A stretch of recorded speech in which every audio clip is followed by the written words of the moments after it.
Good afternoon again.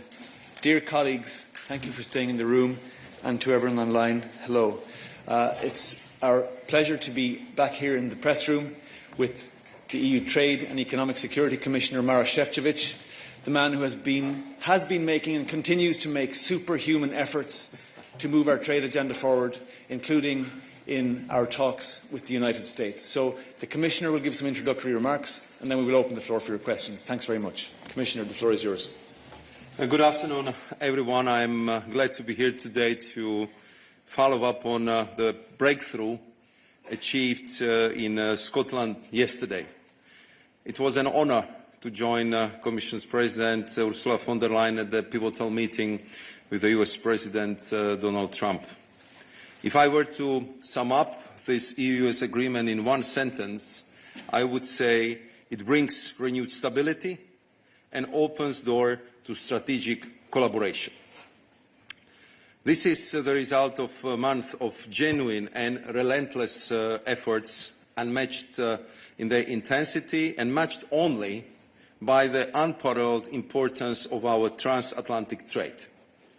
Its $1.7 trillion value underscores just how much was at stake.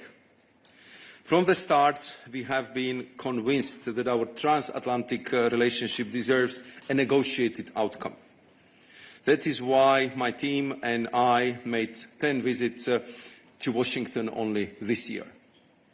Given the depth of integration and mutual reliance of our economies, it was essential to take the time needed to get this right, to calibrate an outcome that works for both the European Union and the US, as well as ensures that trade between us can continue. Let's pause for the moment and consider an alternative. A trade war may seem appealing to some, but it comes with serious consequences. With at least a 30% tariff, our transatlantic trade would effectively come to a halt, putting close to 5 million of jobs, including those in SMEs in Europe, at grave risk. Our businesses have sent us a unanimous message: avoid escalation and work towards a solution that delivers immediate relief. And I appreciate that several business groups have welcomed the contours of the deal. The sense of stability and prospect of strategic collaboration are reinforced by the fact that the agreement addresses not only current reciprocal and high sectoral tariffs, but also forthcoming tariffs on pharmaceuticals, semiconductors and lumber.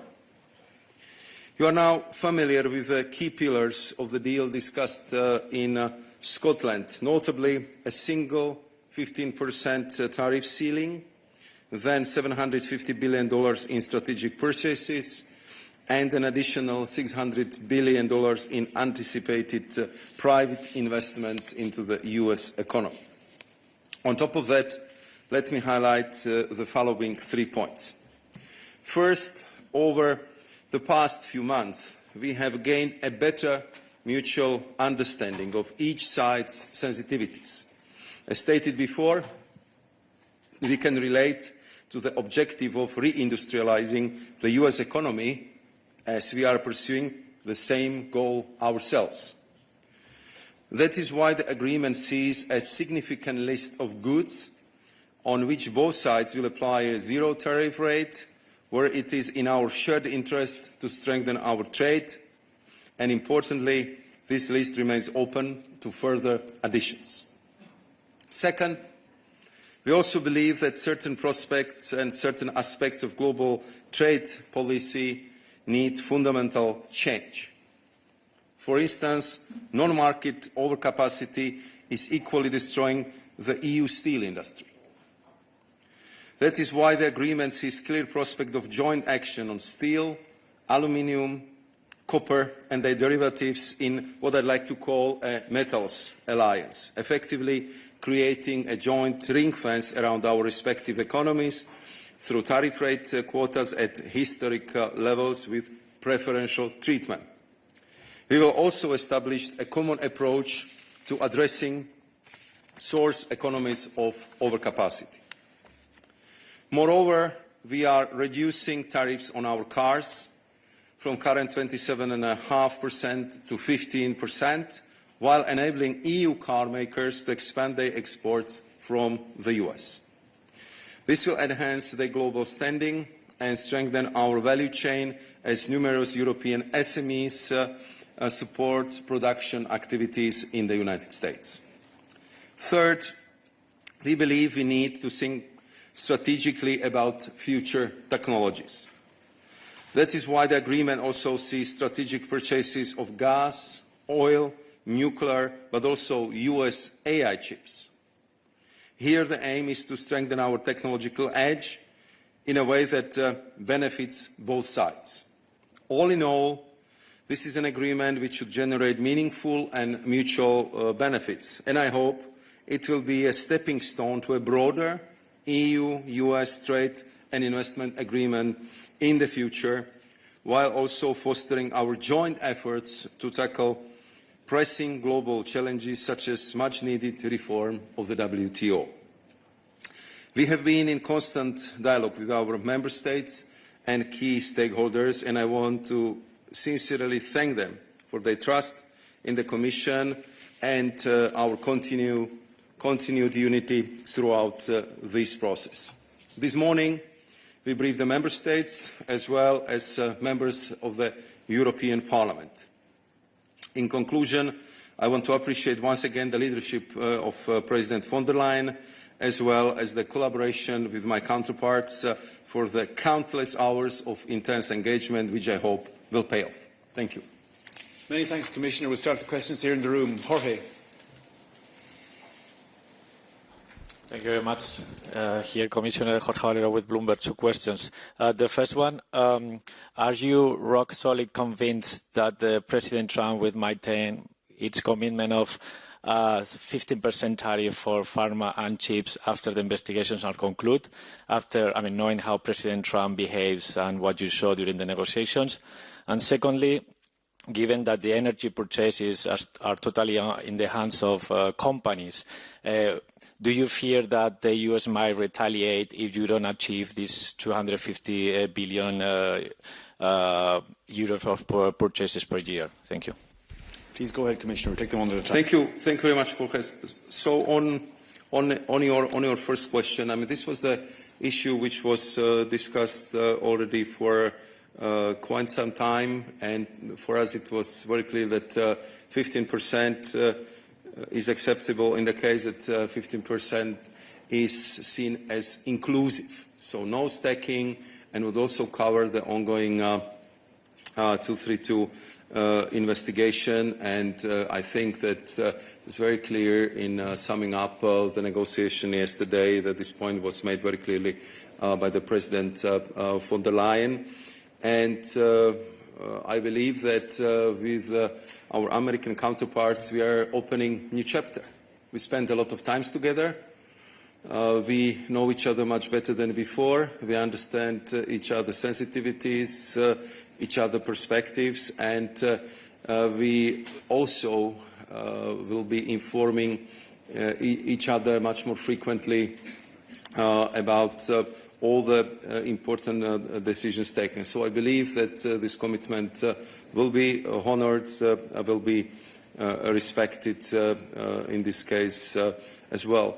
If it comes to energy purchases, Jorge, I think we discussed in the past how we've been working together from the perspective of common purchase platform. Of course, we will discuss this approach with my colleague, Danny Jorgensen, who is responsible for the energy sector right now. But if you look at the current purchases, and if you look at the perspective that we will be phasing out the Russian energy supply by 2027, so it's very clear that Europe will need the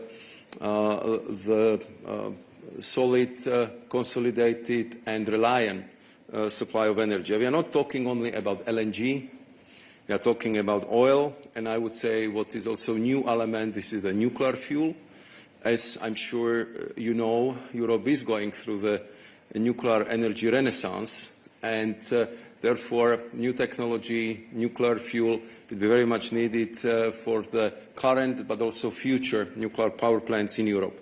And I would add that significant addition to the strategic purchase list is something what we very much need in the European Union, and these are high-quality AI chips. I think you know our policies quite well, and you know how much emphasis we put on developing AI centers, AI gigafactories in Europe, and therefore for me this is one of the very important strategic achievements that we have now the clarity that the top quality chips would be available for us Europeans, that we will collaborate in this field very, very closely with our American partners, because this is clearly opening a new chapter of strategic cooperation in such a future-oriented sector like AI.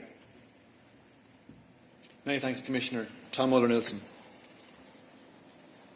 Hello, thank you very much. Thomas Muller-Nielsen at Euractiv. I have two questions, Commissioner. So the first is on this joint action on steel, aluminium and copper derivatives to combat overcapacities. I mean, are you suggesting that the EU and the US will jointly impose tariffs on Chinese metals? And if not, what exactly is it that's been agreed? And second of all, I'd just like to ask, so that a couple of months ago you gave an interview with the Financial Times where you said the EU is prepared to make a 50 billion euro trade offer. Obviously, the final deal was significantly larger, 250 billion just for energy purchases alone. So could you just explain how this went from 50 billion to 250 billion energy plus the 600 billion investment plus military purchases as well? Could you explain how that transformation happened? Thanks very much.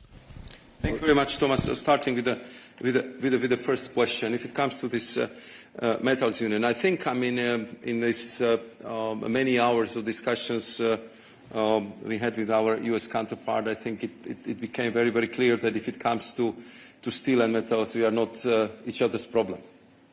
We are not destroying US steel sectors, and they are not destroying our steel sector. On top of it, we are very complementary, and I know that United States are very much in need of our high specialty steel. So what we concluded after these detailed negotiations was very clear that what would benefit both of us as much as possible is if we would have kind of metals union between us, meaning that we would set the tariff rate quota based on, let's say, historic flows between EU and US and trade, let's say, at MFN level, as we've been trading until now. So it means that the complementarity of our metal sectors would continue, will be further developed, and that we would take jointly on what is the global problem for the steel sectors, and this is global overcapacity. So, of course, US prefers tariffs. We've been working with the quotas, with the TRQs until now. You're familiar that just a few weeks ago we adopted the Steel Action Plan, which was very much expected by our steel industry. We are actively preparing the additional measures for post-2026 safeguard situation. So it's a pressing issue. It's a pressing issue. I'm talking to the ferroalloys companies. I'm talking to aluminium companies. It's pressing issue. So it's very clear that what we need to do is to address the overcapacity, because this is really killing our industry. And if we can do it together with our US partners, we definitely would go in that direction. And of course, the details, how this would work, the mechanics of it clearly would need to be discussed. But we want to be complementary, to help each other here, to make sure that the steel and metal industries in both EU and US would thrive and will not be threatened by overcapacities built over the last decade. Many thanks. Kim. Hi, Kim McCrail from the Wall Street Journal. Thanks for doing this, Commissioner. I wondered, this builds a little bit on the last question about the Metals Alliance you mentioned.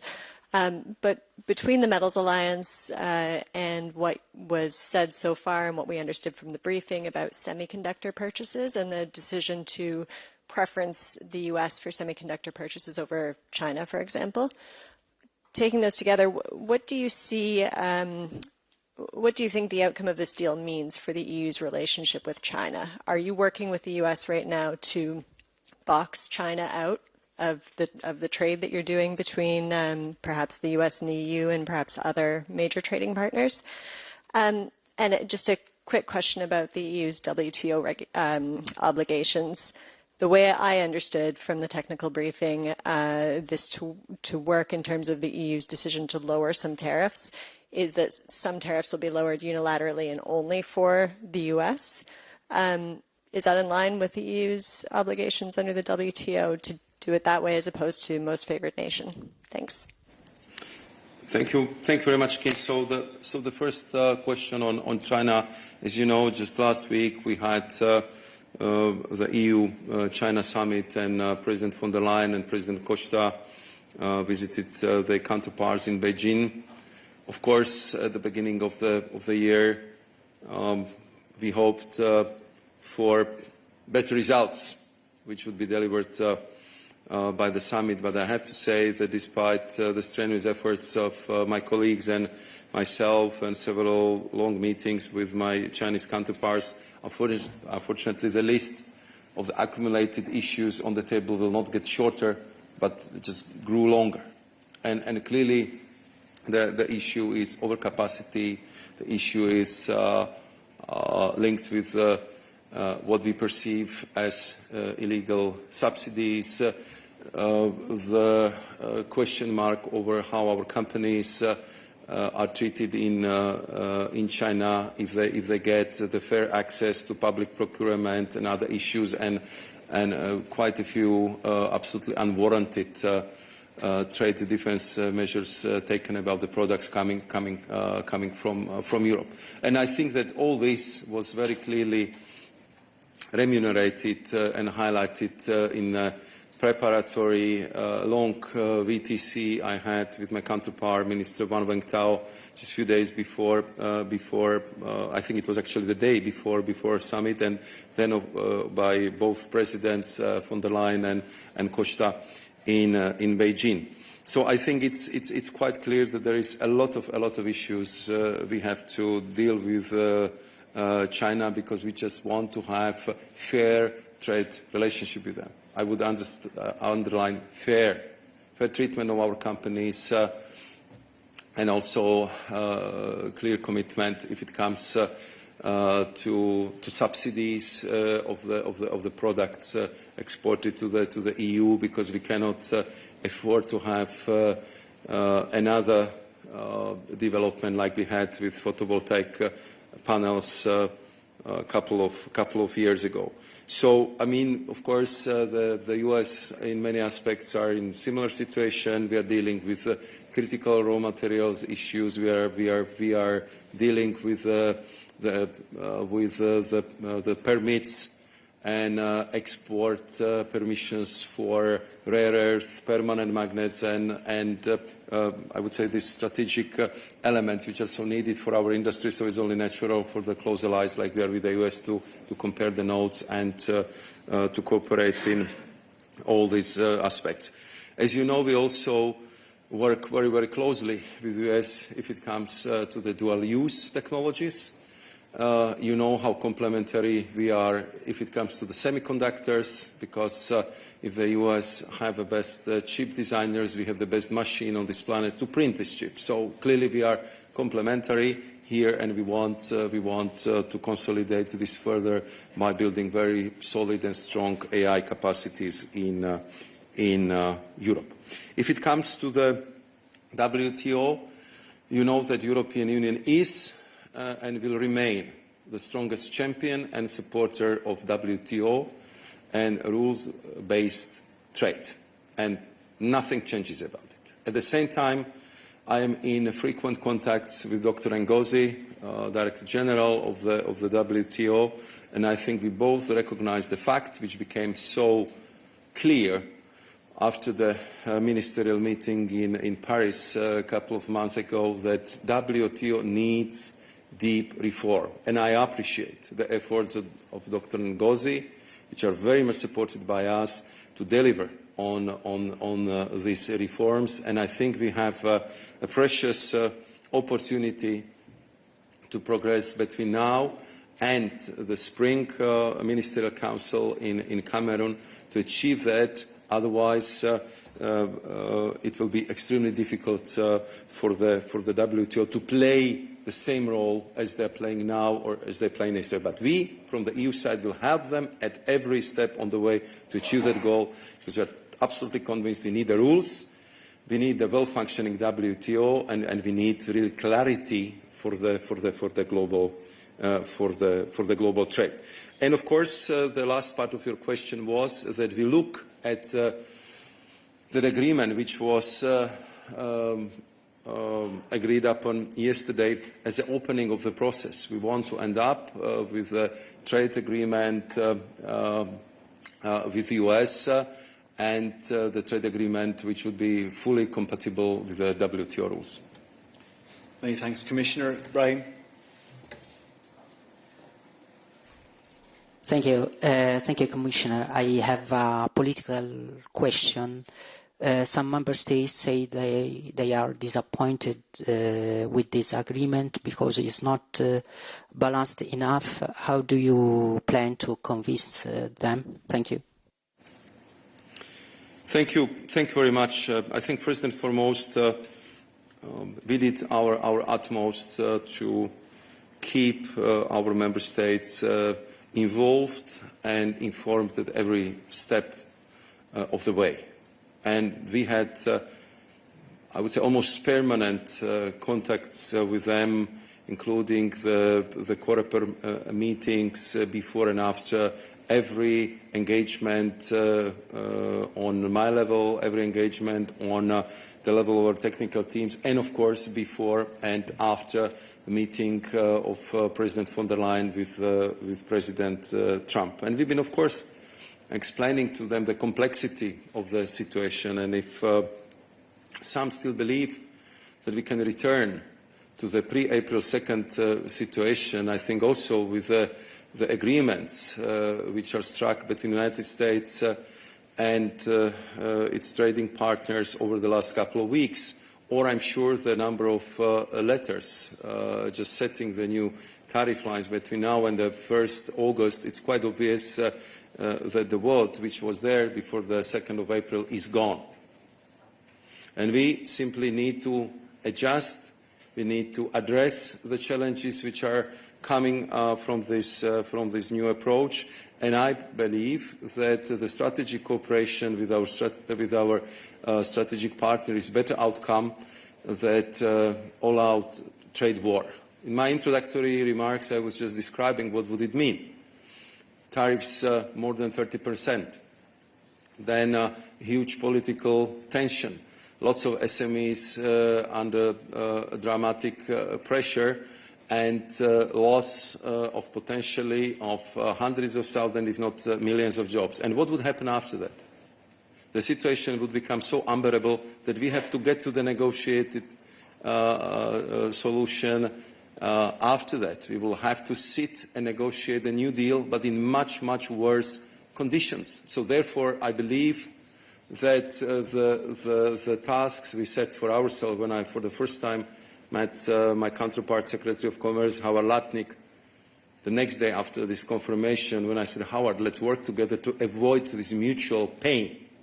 Because as a two allies, we should be able to find the deal, to understand each other. You want to reindustrialize, we want to reindustrialize. You want to have high-value AI chips, we want to have high-value AI chips. We want to have energy security, you want to have energy security. So I think that I think what is important at this stage, even though I know that for some that potential kind of other outcome might seem very appealing now, but they didn't go through all the numbers, through all the consequences, through all the impact it would have at every sector, and we did that.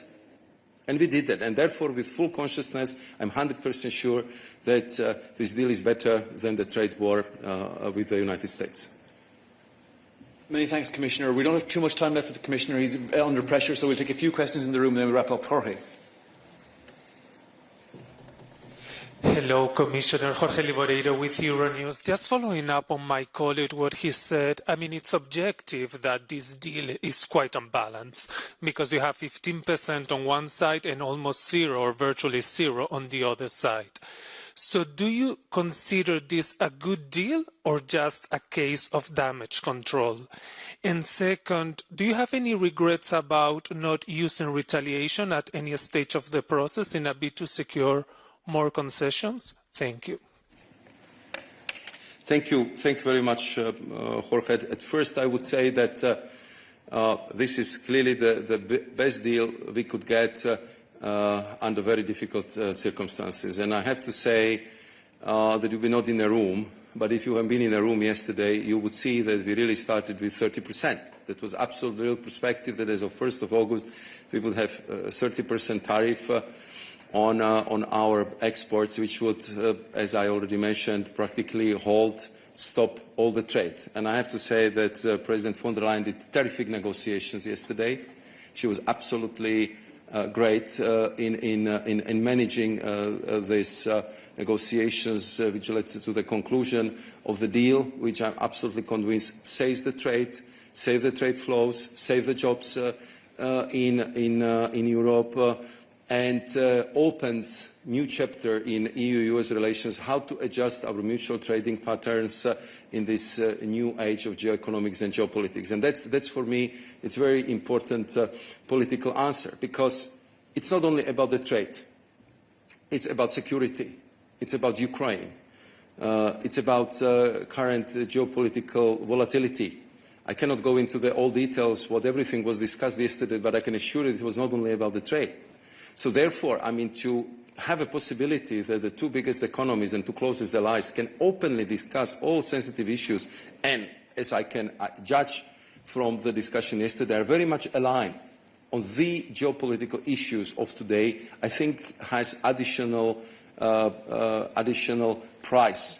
It has additional worth in having this deal done, because I believe that from now we can go only for the better. We can go for the improvement, closer cooperation, fair trade agreement, and simply work on all these issues which have been kind of accumulating on the table for quite some time. Many thanks, Commissioner. Commissioner, we have 100 of our hard-working journalists tuned in online, so we should give one of them the floor. And on top of my list is Rebecca Gualandi from Carbon Pulse. Rebecca, the floor is yours. Go ahead.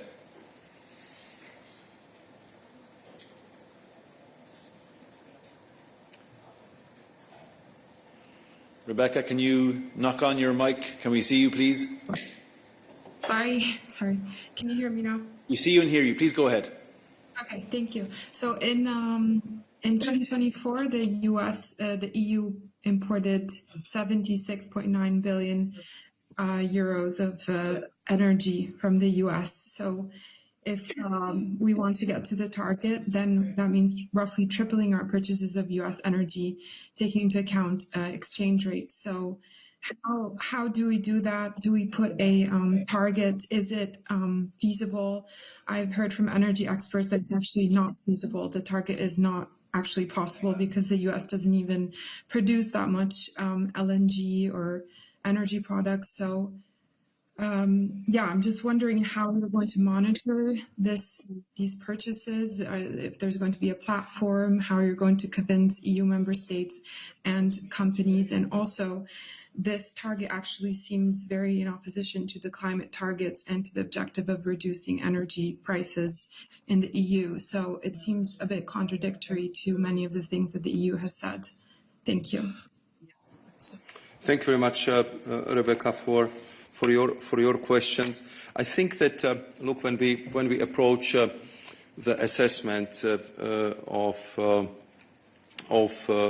this goal, so we look at gas, we looked at oil, we look at nuclear fuel, which is new, and we also look at AI chips. So these are the four basic categories, and we looked what can be achieved in the term of President Trump, but what can go also beyond the term of President Trump. And as you know, I was responsible for managing the joint purchase of gas platform in the last Commission, and I know what the LNG exporters need to give you a good price.